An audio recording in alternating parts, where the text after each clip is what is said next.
그래서 오늘 주제는 뭐냐? 자녀에게 신앙을 유산하라는 주제예요. 자녀에게 신앙을 유산하라. 우리 자녀들에게 많이 물려주고 싶죠.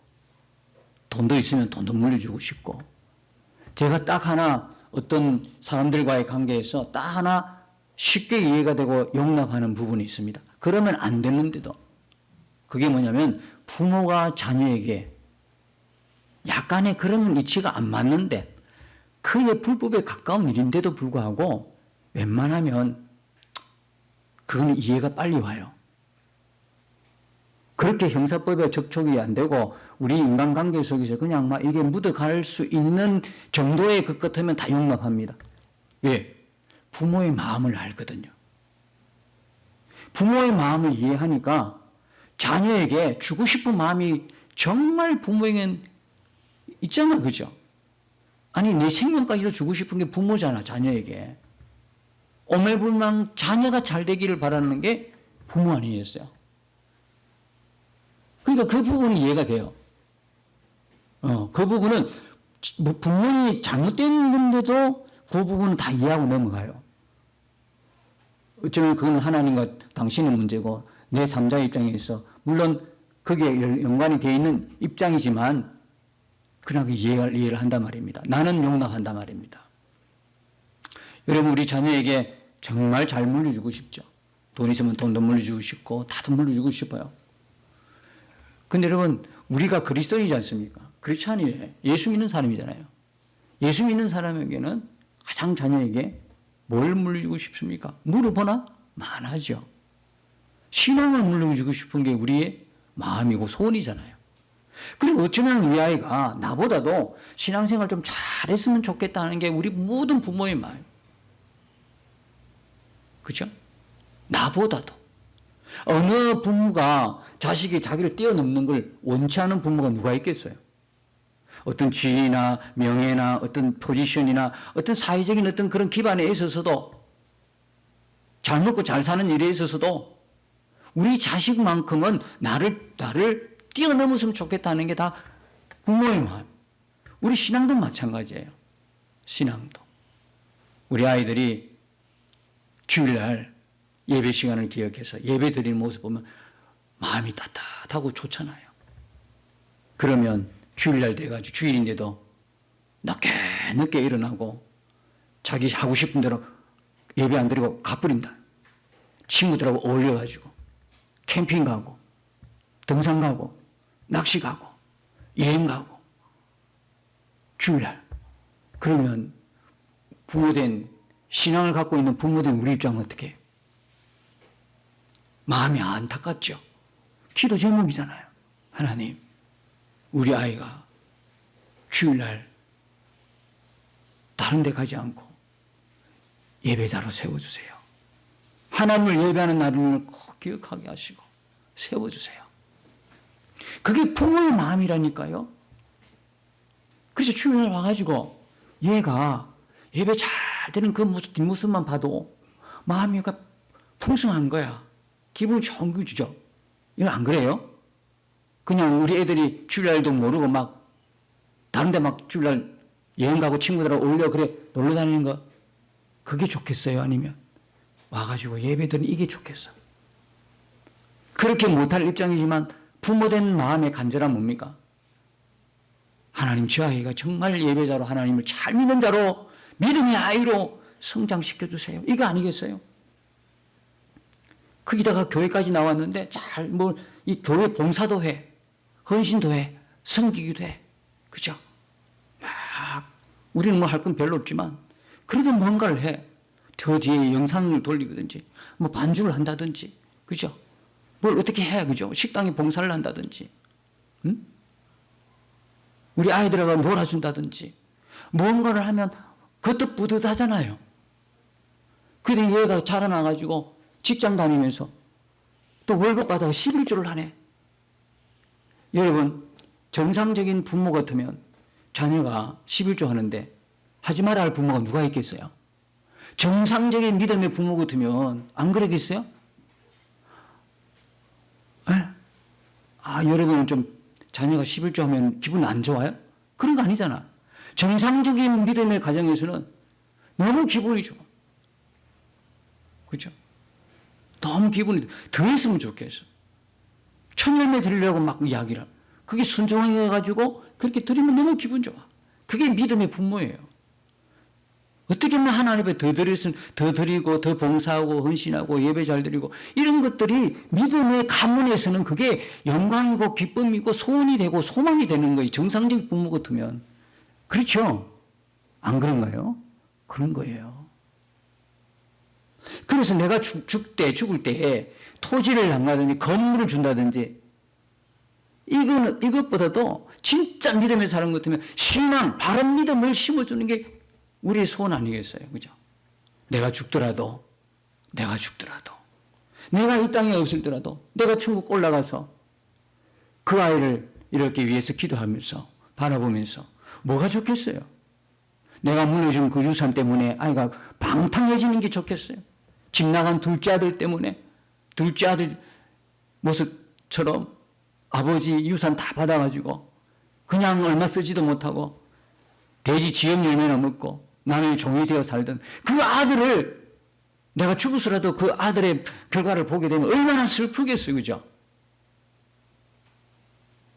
진짜 내가 죽고 나서라도 우리 자녀들만큼이라도 예배 잘 드리고 하나님을 경건하게 섬기는 예배하는 믿음의 아이들로 쑥쑥 자라났다면 그만큼 더 좋은 일이 어디에 있겠냐 이 말이에요. 하나님이 이걸 모르실까요? 이게 가장 큰 은혜고 축복이라는 걸 모르실까? 그러니까 계속 하나님은 말씀하시는 거예요. 이곳 성경 이곳에서도 말씀하고 저곳에서도 말씀하고 계속 말씀하시는 거예요. 계속 말씀하시는 거예요. 오늘도 뭐라고 이야기하십니까? 13장 내가 오늘 너희에게 명하는 내 명령을 너희가 만일 청종하고 너희의 하나님 여호와를 사랑하여 마음을 다하고 뜻을 다하여 섬기면 하나님이 이렇게 너희에게 복을 주겠다. 그렇게 말씀하잖아요. 청종이란 단어 쉐마 말씀드렸지요. 듣고 또 듣는 거예요. 하나님 말씀은 듣고 반복해서 계속 듣는 거예요. 그래서 어떻게 새긴다고요? 우리의 머리에 새기는 거다. 신명기 28장에 보니까 뭐하라? 지켜 행하라. 지켜 행하라. 지켜라는 단어는 뭡니까? 머리에 새기는 거 말이에요. 외부의 침입을 막기 위해서 옛날 사람은 뭘 쌓습니까? 성을 쌓는 거예요. 성을 높이 세웁니다. 왜요? 외부의 침입을 막아내야 되기 때문에. 마찬가지예요. 우리가 머리에 지켜란 이 단어가 뭐냐면 원어로 보면 머리에 성을 쌓는 거예요. 무슨 성? 말씀의 성을 쌓는 거예요. 외부에서 사단으로부터 이단으로부터 각종 들어오는 영적인 공격 이것들 다 막아내는 비결이 뭐냐면 말씀의 성이거든요. 말씀을 새기는 거예요. 마음에 새기는 거거든요. 예. 마음에 꽉꽉 머리에 꽉꽉 암송해서 새긴 말씀 가지고 다 이게 물리칠 수가 있다 이 말이죠. 지켜 행하라는 건 뭡니까? 원어로 보면 이 행하라는 거는 막 행동하고 뛰어다니고 그런 걸 말하는 게 아닙니다. 말씀을 따라 길을 가라는 뜻입니다. 말씀을 따라 길을 가는 거예요. 어디에 있는 걸? 머리에 새긴 마음에 저장된 이 말씀의 길을 따를 수밖에 없죠. 말씀이 없으니까 머리에도 없고 가슴에도 없고 마음에도 없으니까 말씀 따라 순종을 할 수가 없는 거예요. 말씀 따라 길을 못 가는 거예요. 그런데 생각해 보세요. 머리에 꽉꽉 차 있어요. 마음에 꽉 저장이 돼 있어요. 그러면 그 사람 가지 마라 그래도 무슨 길을 걸어갈 수 있을까? 말씀의 길을 걸을 수밖에 없다 이 말입니다. 이런 사람이 하나님이 복을 보장해 주신 거예요. 하나님이 그냥 이렇게 툭 던지겠어요? 너희 애다 모르겠다. 그림이 떡이다. 너희 먹으라. 이렇게 죽겠어요? 여러분 이 축복 신명기 28장뿐만 아니라 오늘 있는 본문의 말씀에 온갖 축복이 그림의 떡으로 보입니까? 하나님이 그냥 좋은 말을 해주신 겁니까? 아닙니다. 이건 사실 그대로 우리에게 주신 약속의 축복인 겁니다. 이걸 누굴 통해서? 이스라엘을 통해서 보는 겁니다. 안타깝게도 이스라엘이 예수님을 믿지 않아서 이런 구원의 부분에서 아주 안타까움이 있지만 구약의 그 말씀 그대로 자기들이 살아내는 거예요. 그러면 여러분 구약에 이미 하나님 약속하셨기 때문에 어떻게 해요? 그 복대로 하나님이 이스라엘을 축복하는 거예요. 세계 강대국이 되잖아요. 이 이스라엘에 대해서 이야기하면 지난 시간 계속 말씀드렸기 때문에 더 이상 말씀은 안 드리지만 세계에서 가장 힘 있는 나라가 되어버렸어요. 가장 보이지 않는 권력이 되어버린 거죠. 아주 강대한 나라가 되어버렸어요. 하나님이 그 나라를 세워주셨기 때문에 2500년 동안 나라 없이 살다가 회복이 된 거잖아요. 나라를 세우는 그런 역사가 없다 그랬잖아요. 그런 역사가. 세상에 그런 역사 없어요. 역사학자들이 전부 다 100년만 나라가 망하고 100년 지나면 그 역사의 흔적도 없다 그랬어요. 근데 이 유대인 민족만큼은 2500년이 지난 후에 나라가 세워요. 구약 그대로, 말씀 그대로. 그죠? 순종하려고 예를 쓴 민족이 유대인이다, 이 말이에요. 물론 그들의 공과 사가 분명하죠. 공과가 있죠. 하지만 하나님 말씀대로 살려고 하는 이 좋은 것들은 우리가 그대로 받아서 우리 믿음의 것들로, 그죠? 삼아야 되는 거예요. 청정하고 너희를 하나님 여호와를 사랑하여 마음을 다해 뜻을 다하고 섬기면 14절에 여호와께서 너희 땅에 이른 비 늦은 비를 적당한 때에 내리시리니 여러분 하나님의 축복이요 우리가 이해할 수 없을 만큼 우리가 막 그냥 청량할성을 큰 거라고 생각하면 여러분 우산입니다. 아니 우리도 알지 못하고 우리도 이해 못하는 게 무슨 복이라고 좀들 우리가 그걸 이해를 하겠습니까? 하나님의 밥은 바로 이런 겁니다. 무슨 적당한 때에 내려주시는 겁니다. 적당한 때. 이걸 복으로 여러분들이 아멘으로 받을 수 있어야 진짜 복이 뭔가를 아는 사람입니다. 왜냐하면 여러분 이른 비와 늦은 비는요. 이래서 유대인들의 사고와 우리 사고 다른 거예요. 이른 비는 뭐라고 생각하세요 여러분? 봄에 내리는 봄비 정도로 생각하죠. 이른 비. 그 늦은 비는요. 가을 정도에. 이게 유대인하고의 사고가 우리는 바뀌어 있어요. 유대인은요. 하루를 언제부터 시작한다고요? 우리는 아침에부터 시작하죠. 저녁이 끝나는 거죠. 유대인은요. 저녁부터 그 다음날 아침까지가 하루예요. 이게 사고가 많이 달라요. 근데 성경 볼 때도 조금 이런 유대인의 사고로 이렇게 좀 알고 보셔야만 이해가 빠른 게 있어요. 우리 사고로 보니까 이해가 잘 안 되는 부분이 있어요. 자, 이런 비는 우리는 봄비라고 생각해요. 늦은 비는 가을에 내리는 비라고 생각하는데 이게 바뀌었어요. 유대 민족에 있어서 9월달에 10월달에는 우리가 말하는 가을비, 늦은 비는 이른 비예요. 우리가 말하는 이게 뭡니까? 그 늦은 비고 이른 비, 봄에 내리는 이게 이스라엘 백성들의 늦은 비가 되는 거예요. 근데 이 타이밍이네, 타이밍. 하나님의 축복은요, 타이밍입니다. 다시 말하면 비가 막 그냥 무한정에 내린다고 해서 이게 축복입니까? 홍수 나는 겁니다. 그러면 하나님이 비를 아예 안 내려주시면 그건 가뭄이 되는 겁니다. 그러니까 그 절기에 따라서 때에 따라서 적당히 하나님 조절해 주시는 것 이게 축복이란 말입니다. 우리가 살아가는 이 온 우주 만물이죠. 하나님이 지금도 다 조정하시고 조율하십니다. 만약 이거 안 하면 큰일 납니다. 우주에 셀 수 없는 수천억 개의 별들이요. 하나님이 조정을 안 해주시면 제멋대로가 박아버리면 어떤 일이 벌어질까요? 우리는 벌써 죽은 존재입니다. 사라지고 없어요. 그 수천억 개에 달하는 그 우주 진짜 뭐 세말 수도 없는 그 수많은 별들을 갖다가 어떻게 그 자리에서 하나하나 하나님이 조정해 놓으셔가지고 우리가 밤마다 뭡니까? 마치 네온사인 감상하듯이 그 별을 통해서 우주를 관전할 수 있도록 하시는 겁니까? 기가 막히는 거죠. 별을 띄우시고 달을 띄우시고 태양을 띄우시고 그죠? 그 빛으로 모든 생물들을 먹여 살리는 거예요. 야, 하나님이 이래서 온 기후를 조정하시고 자연 만물을 하나님이 조절 다 하신단 말이에요. 이게 조절이 안 되면 어떻게 됩니까? 나라가 망하는 겁니다. 같은 한반도 땅덩어리예요. 이거 불과 400몇 킬로밖에 안 돼. 그런데 한 나라는 부유한 나라가 되고 한 나라는 세계에서 가장 가난한 나라가 됐어. 자연 강물은 더 많아. 북한이 우리가 갖고 있지 않는 자연 강물 더 많아요. 아시잖아요. 그죠? 우리는 자연 강물이 안 나는 나라예요. 전혀 그런 혜택이 없는 나라에서 이렇게 되었다니 이게 기적이 아니에요. 저렇게 자연 강물이 많아가지고 소련이 뭐죠? 러시아도 노리고 중국도 노리고 온 세계가 그 땅을 노리고 있는데 못 먹고 살잖아요 지금. 하나님이 조절을 안 해주시니까. 비할 때 비 오고 눈 올 때 눈 오고, 그죠? 태양이 뜰 때 태양이 뜨고, 적당히 계절마다 절기마다 조절을 해주시는 나라는 풍요하고 부유해지는데 전혀 그런 게 없잖아 지금. 똑같은 한반도인데 얼마나 차이 난다고 이 작은 땅덩어리에서. 우리는요 얼마나 감사하게도 하나님의 은혜의 손이 우리를 만지고 있어요. 이 대한민국을 붙들고 있다 이 말입니다. 잘 살 때 기억해야 됩니다. 잘 살 때.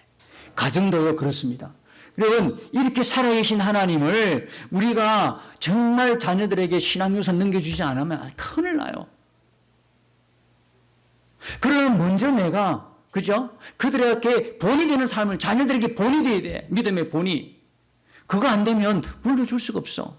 왜 자녀들에게 신앙을 유산 못 시킨 이유를 알고 보니까 본인도 그걸 못 받았다는 이야기예요. 제가 예전에 교육전도사 시절에 서울에서 사역할 때가 있었어요. 중고등부 교육전도사 시절이 있었어요. 근데 한 아이가 있는데 그 아이가 장모님 아들이었어요. 그 아이는요, 교회 내에서 그 아이를 제어할 사람이 없었을 정도로 아나무인이었어요. 아버지가 장모님이니까. 막 교회를 뛰어다니고요. 뭐 초등부 때 뭐 뛰어다니고 중등부 올라오니까 뭐 예배 시간 엉망진창이죠. 뭐 의자마다 그 교회 의자마다 여러분 교회 예배당은요 크든 작든 좋은 것이 나쁜 것 아무 상관없이 하나님의 임재가 있는 것으로 믿으면 아이를 절제시킬 줄 알아야 돼요.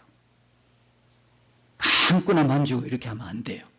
뛰어다니는 거 이거 다 절제시켜줘. 이게는 예배당이야? 옛날에 어른들은 다 그랬어요. 그 밑에서 자란 아이들은요 아주 예배당 교육이 잘 돼 있어가지고 예배당에 오면 아이들인데도 다 기도하는 모습으로 경건하게 어른들 뺨치는 그런 아이들로 자라났어요.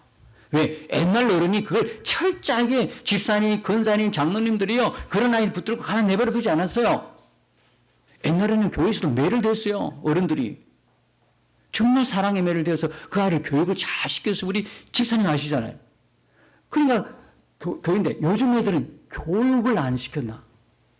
예배당에 와가 뛰어다니고 막 이물건 절금은 다 만지고 파손시키고 그러고도 그냥 가. 부모가 그냥 가만히 내버려둬. 내 자식은 그렇게 귀한 줄 알아. 그게 귀하게 여기는 게 아니라니까요. 망하게 만드는 지름길이라. 교회가 어떤 곳이라는 걸 어릴 때부터 가르쳐야 돼. 근데 이 아이는 장로님 아들인데도 외동 아들로 태어나다 보니까 장로님도 이 일을 손을 못 보는 거야. 귀엽다 귀엽다. 예배도 엉망이죠. 모든 교회를 막 그냥 돌아다니면서 해꾸지하지요. 보다 못하면 돼가지고 아무도 그 아이를 터치를 아무도 안 하는 거예요. 제가요 조금 손을 좀 봤어요.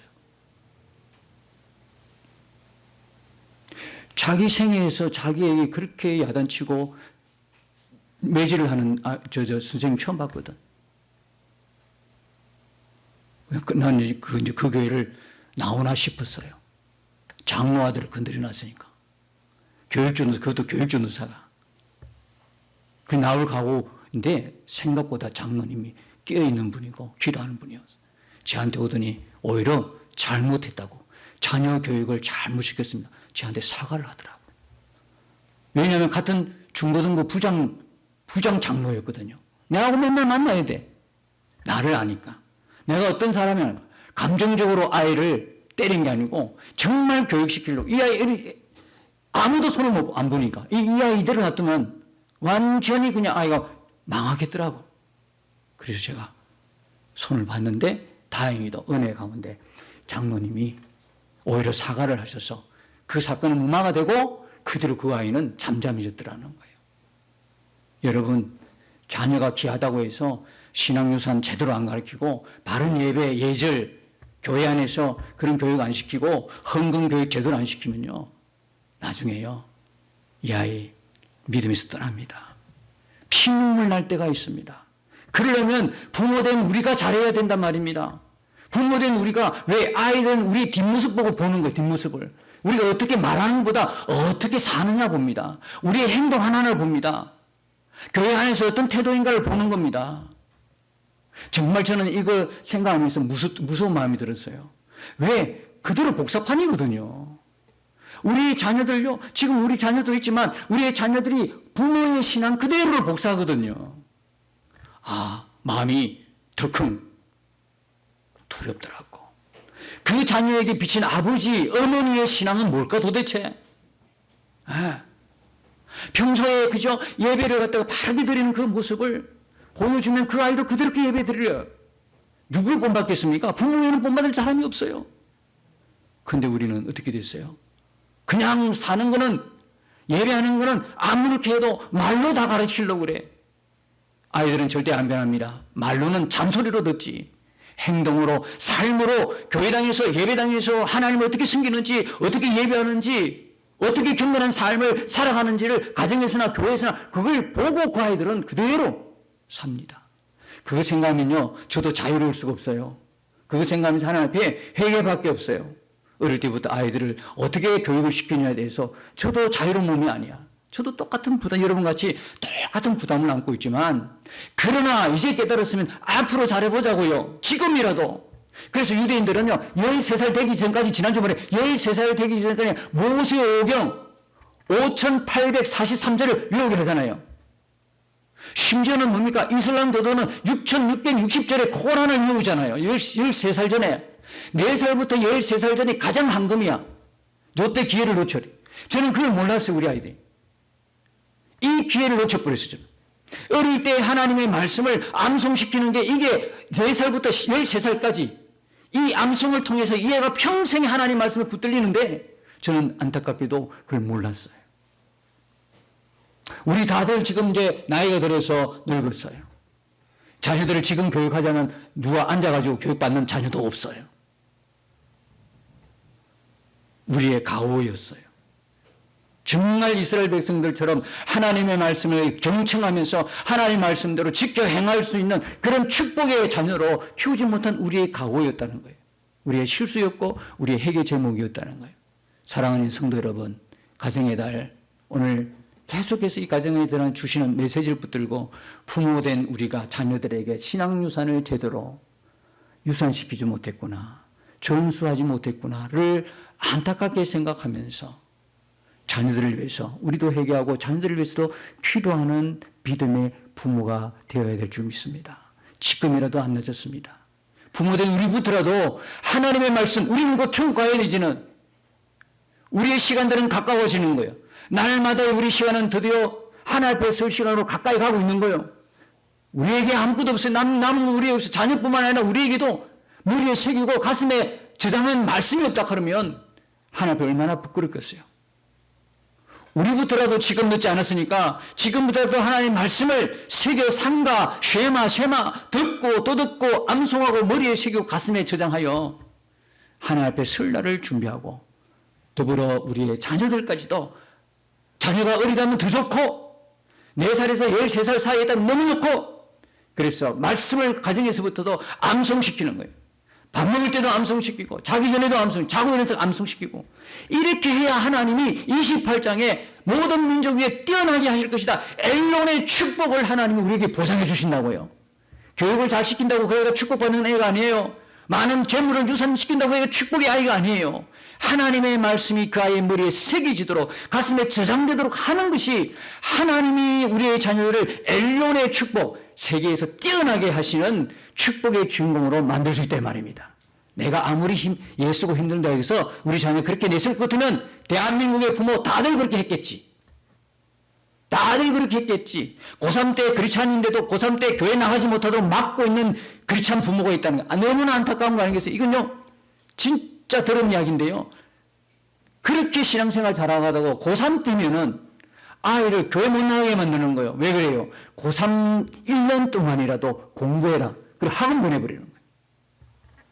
이게 있을 수 있는 이야기냐고, 이게. 예. 그러니까 보내놨더니 학교는 먹는 데 갔어. 그리고 어떤 결과가 나왔을까? 대학 딱 들어갔더니 다시는 교회 발걸음을 옮기지 않더라는 거예요. 교회를 나오잖아요. 그때 가서 피눈물 나도록 후회한들 이미 기차는 떠나버린 거예요. 왜 고3 때 교회 못 나오고 예배 못하게 하고 학원 보냅니까? 그건 크레이지요. 미친 거요. 미친 부모라고 이야기할 수밖에 없어요. 고3 때 되면 더 나와야 되지. 안 그래요? 고3 때 되면 어릴 때 더 나와야 되지. 입사하고 중요한 일이 있어야 더 나와야 되지. 예배 잘 드려야 되지. 이렇게 가르쳐야 되는데 고3 때 교회를 못 나오게 했어. 예배를 못 하게 했어. 그 아이의 결과는 뻔한 겁니다. 그거 부모가 뿌린 씨앗입니다. 사랑하는 성도 여러분, 우리가 오직 할 수 있는 것은 내 자녀에게 온전합니다. 바릅니다. 나도 하나님을 바르게 믿고 우리 자녀도 바르게 믿게 해주는 게 하나님이 약속하신 축복의 사람이 되는 비결인 줄 믿으시고, 이제 깨달은 오늘부터라도 나만의 삶이 아니라 내 후손의 삶, 내 자녀의 삶을 바라보면서 그렇게 하루하루를 믿음의 본이 되는 부모의 삶이 되시기를 예수님의 이름으로 축복합니다. 주와 함께 싸워 승리하리라. 날마다 믿음으로 나 살아가리. 날마다